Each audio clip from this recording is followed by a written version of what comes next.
plays animations and photos as promotional content on its crisp, vertical screen. To set up the Hype digital banner, first unlock the 4 locks on the side of the display case. Then open the case to the rectangular cardboard box inside. Open this box, remove any plastic wrap and take the banner from within.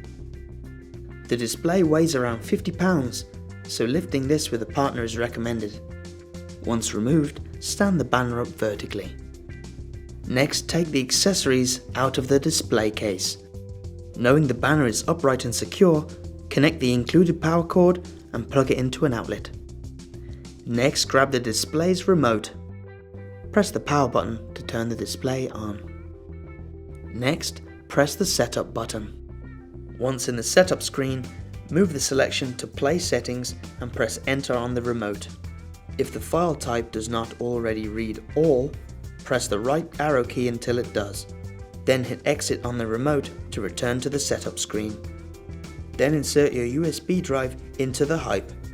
Once complete, your newly added files will begin to play automatically. You can now safely remove the USB drive from the Hype.